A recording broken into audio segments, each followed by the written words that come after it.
A gang of 7 thieves calmly walk out of a Lululemon store in New York City with about $30,000 worth of goods while security does nothing. You gotta see what the security guard does. He literally stands there. It's what he's been told to do. Hey, do your job. Don't do your job. Either way, it's all good. And this is at a high-end store in Soho and West Village. They are coming under siege from looters. That's what we're talking about today. We know this issue is ongoing. The footage in this incident is just kind of stunning. You see these folks gonna come in through the front door with a bunch of bags and stuff, and you're like, okay, yeah, that doesn't look suspicious at all, right? And then as these people are literally packing their bags with thousands of dollars worth of Lulu stuff, the security guard's just literally standing right there. I mean, he could just be opening the door for these folks for, all intent purposes, right? It's a wild deal. Let's take a quick, as we jump in, let's just take a quick look at that footage and see what that looks like. Here we go. All right. I'm going to hit this, and here we go. Walking in through the front door. Got some masks on, front door. Out goes the gal ringleader. Ooh, got a big cart, just dragging something. One massive load. This guy's just going to hold it in his hands. Huge load. Okay, another guy with the bag. Another gal with a huge bag. And they are out. Okay, now here's the guy bringing up the rear. Now he's just trying to get his stuff in the bag. He's just trying to fill his bag. There he goes, opens the door. So what just strikes me is so crazy is these security guards are there to provide security. Are they basically just there to, be backup in case, a shoplifter goes after one of the legit shoppers? I mean, what is their point in even being there if you're going to stand right by the door and just let people, walk stuff in and out? Is it stop somebody from hammering on the front window and breaking the front door? What's the deal? I mean, what is even, if the sole purpose of a store security is to, keep the store secure, is letting people just walk thousands of dollars worth of leggings and shirts and whatnot from Lululemon? Does that make any sense at all? It doesn't to me. But then again, we're seeing this on an ongoing basis. We're seeing video of this all day long. Now, I showed and I've talked about it a ton of times. The guy in downtown Seattle trying to steal the 70-inch TV from Target. At least security gave him a little tussle. They gave him a little back and forth, right? All right, let's jump on in here. The 4 men and 3 women involved in the Lululemon robbery remain at large as the string of robberies proceed to overrun the city. Is this shocking? Why wouldn't these criminals just keep going back to the well? They got a honey hole there, right? They're just going to keep on going till they get stung, which is going to be when? Never. This includes a perilous manhunt for a robber who pulled off multiple burglaries at high-end shops in the same areas that amounts to $62,000 in stolen merchandise. So you got this one robbery, they estimated at 30 grand. You got other criminals just running around, just doing their thing willy-nilly because they know even if they get caught, it's just not going to be that big of a deal. They won't probably do any time. New York shopping districts, including Soho, have been under siege by robbers and looters in recent weeks, while law enforcement have been slammed for their lax approach to the crimes. Here in the state of Washington, we basically told our police, don't go after anybody. Don't chase anybody down. And, shoplifting has become such a misdemeanor crime that, the police they have bigger fish to fry. I blame the politicians and the laws on the books and how we're handling things, not the police. The police have already got, their hands full with regular crime, with regular priority 1, priority 2 calls that they can get to. And shoplifting, unfortunately, doesn't really hit the threshold of, let's go do something about it. It's wild times we live in. So let's jump on in. New York City's high-end stores have become a target for looters as a gang of thieves stole $30,000 worth of clothing from upmarket sportswear brand Lululemon while a security guard stood by. Lululemon has great clothes. I don't care what you say. They've got some pretty great clothes. If you are doing anything athletic at all, coats are great. Pants are great. I wear a bunch of their joggers. Their shorts, good. Yeah, I'm a fan. 7 thieves belonged to be aged from 30 to 50 years old entered the store on 14th Street and 9th Avenue with empty carts and laundry bags, while the guard casually glanced over as they grabbed piles of clothing on August 16th. So from the security footage, you can see where the guy's standing. He's looking right back. He's looking into the store, kind of like as you would walk into a store, you'd be facing forward, desk where you pay is probably somewhere up there. Security guard's looking exactly at that. And so as these people are coming with their bags, they're just like face to face with him. And he just kind of stands there and holds his hands. And this is what management has told him to do. Don't engage with anybody that is stealing our stuff. That's not your job. What is his job? What is he told to do? What is his purpose? If it's not to provide security, what are we even doing? Don't really know. Store's surveillance footage showed the thieves walk in and out of the store around noon. This is lunchtime, looting thousands of dollars worth of merchandise as the seemingly unbothered guard, dressed in a white shirt and black tie, he calmly stood by and just basically, yeah, okay, yeah. I mean, is he saying hi to these people with bags full of stuff? He knows what's going on, right? And he does absolutely zero about it because that's his job as a security guard to not do anything. Why even bother? Why even bother having a security guard? I don't really know. I mean, it's got to be because if something escalates and they want to have another body there, that's his job is, well, if somebody gets in a tussle in the Lululemon store, it's your job to, help out until the police can get there. Something like that. But don't worry about the goods. Don't worry about the $30,000 worth of stuff that just walked out the door. What do you think happens there? Yeah, prices on Lululemon clothes go up. Consumer ends up paying for it, right? Will they even, file an insurance claim? 30 grand? Lululemon? I don't know. Does that even make sense? Maybe. But this is happening all day long, right? What's the annual amount of dollars worth of clothes that walks out of a Lululemon every year? I imagine, it's different per neighborhood, but, you're seeing more and more stories like this where these criminals are just so brazen in their approach. One guy that's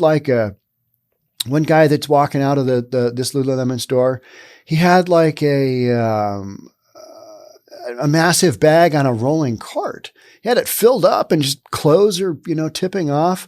One guy just grabs 2 handfuls he's a bigger guy and he just grabs 2 handfuls in his hands and, just kind of walks out. Like when you're trying to walk you've got too many clothes in your hands and you're trying to walk to, the washing machine and you don't have them in a bag or whatever. And you're like, I'm just going to lose a bunch of socks on the way down. That's the way this guy was. He just, if I lose a couple of shirts or whatnot, still got 2 big handfuls of, both arms around these handfuls of goods that are, that he's going to sell elsewhere. One gal walked out in this little incident. One gal walked out and she got out of there kind of quick. But the other ones, they just literally they bought the stuff, One guy stops right in front of the door, kind of gets his stuff together, gets it all together in his bag, puts it all in his bag, and then he just walks out, standing right in front of the security guard. It's just wild, right? The first thief left with a cart filled with goods, while another struggled to put all the clothing he gathered in a bag right in front of the man, who didn't move an inch. No. I guess, the more I think about it, why would we expect something different to happen? This is New York City. They're not going after criminals. Not happening. Their leadership has said, yep, we're going to we're going to come down on crime. We're going to come down on homelessness a little bit.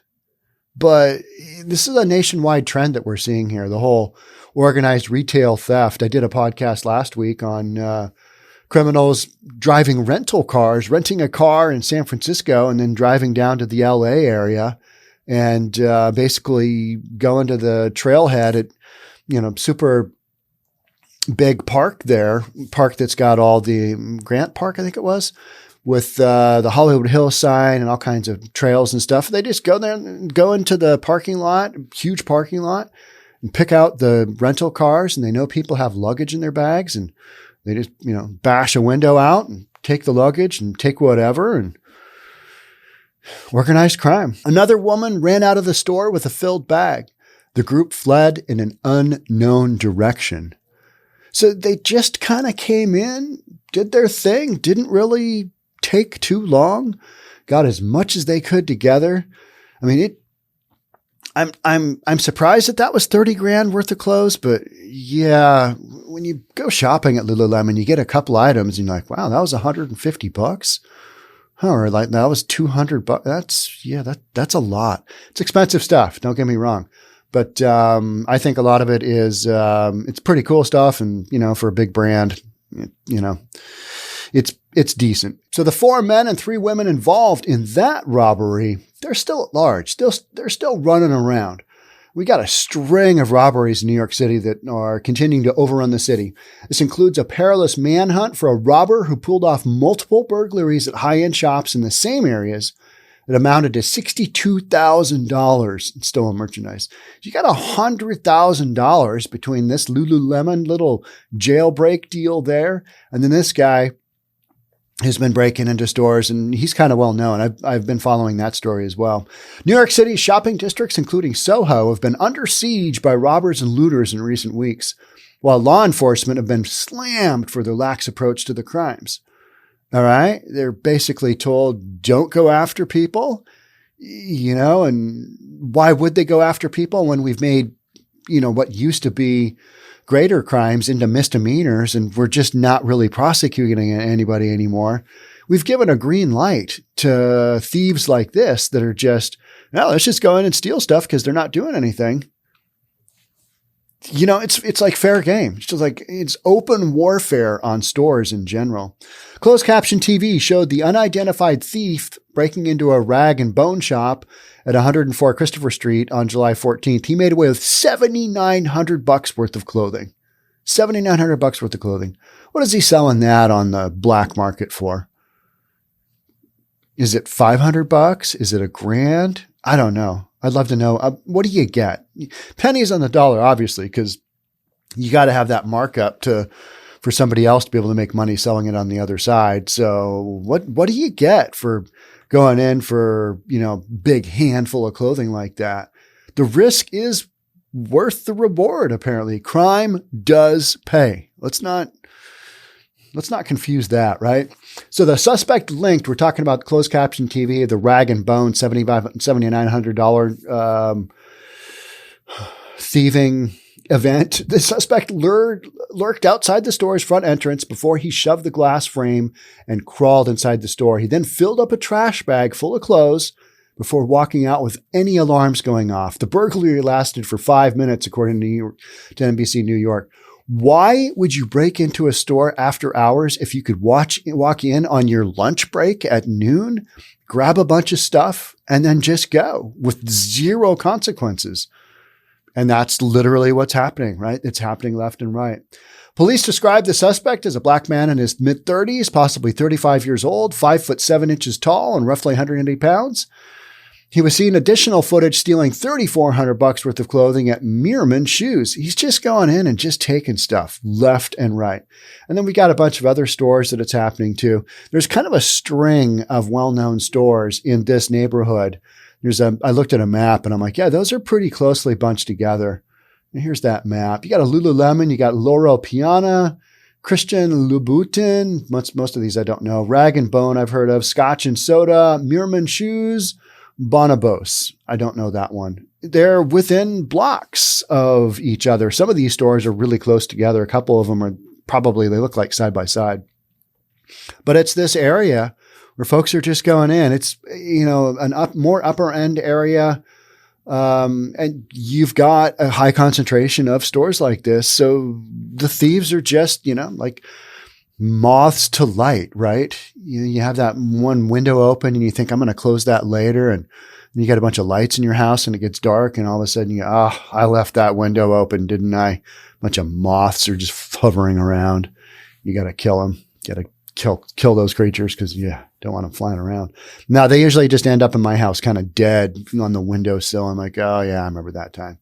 The suspect's most profitable burglary was on July 17th when he stole an estimated $26,500 in clothing from Christian Louboutin. $26,500 worth of clothes in one fell swoop.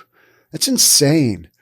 We've had footage here from, was it the Gucci store? I think it was Louis Vuitton. And somebody just bashed in the door, ran in, grabbed as much as they could, ran back out.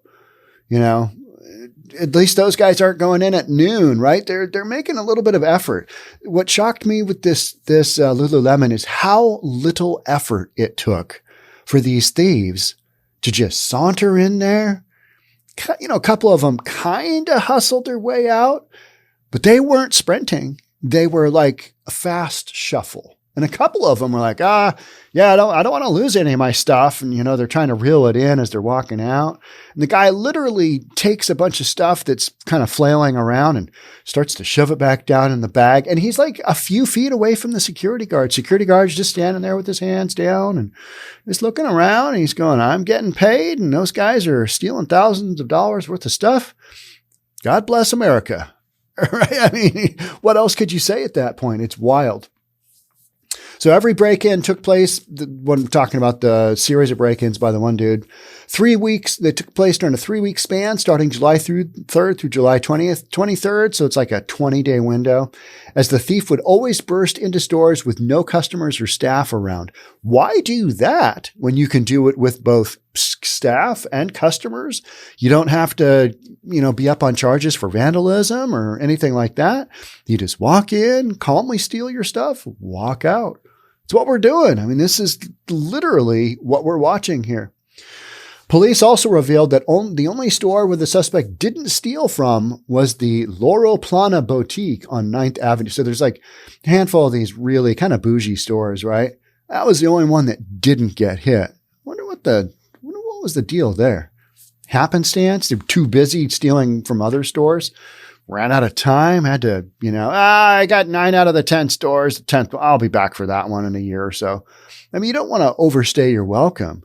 But like, what if this group of thieves, like just every day went back to this store? You know, how long would it take for them to, you know, maybe get a policeman to come? Around noon, could you guys swing on by? I mean, yeah, right? I mean, these thieves are just so emboldened as to running in, doing their thing, getting the heck out of there, not even getting the heck out of there all that fast. Just some wild, wild footage. So, oh man, I don't think this is going the right direction for any time soon. It's just not. I mean, you're going to have a big crackdown. What's that going to look like? You don't have enough cops as it is.